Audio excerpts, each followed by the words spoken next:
Anybody else have any other questions about that?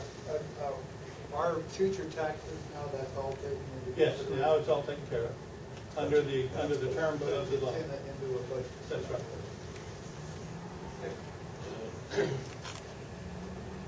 Trying to read the history of this, going back and everything, last May it was estimated to be approximately $48,000, and now we're looking at 53.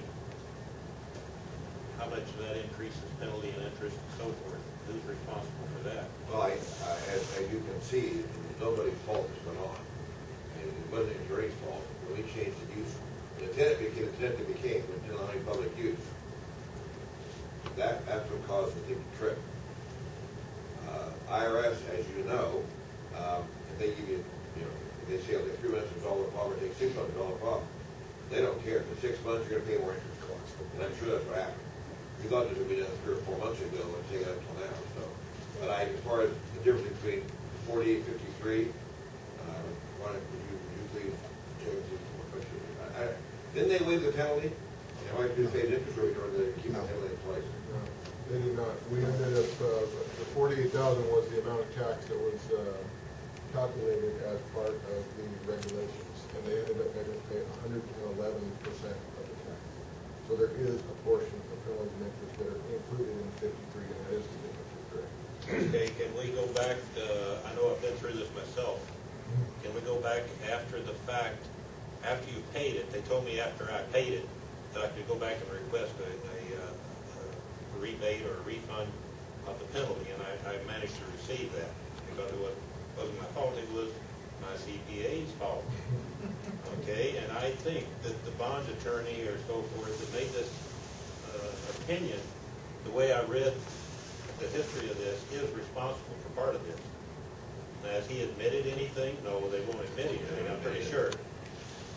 Are we going to look at telling him that he's responsible for part of this?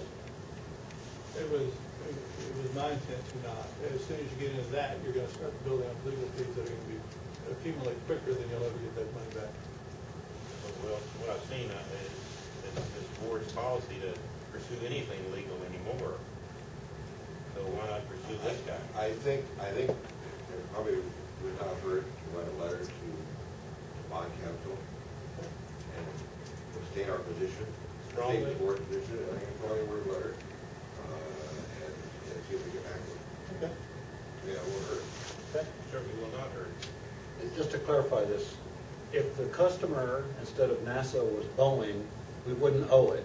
Yes, you But would. because it's NASA, we do. If I was voting, would also, because they would not let public. It's not a public use. If it Okay, was so what's an example of if it was a public general use? aviation hangar, go ahead.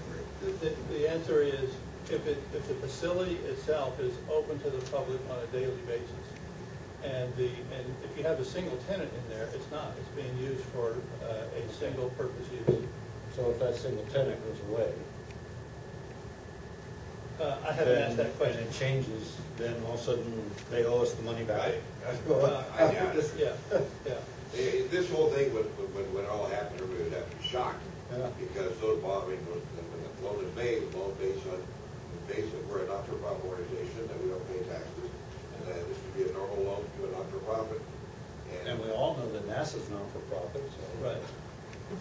Yeah, it's just the type of use it is, and so from this point on, it's not going to.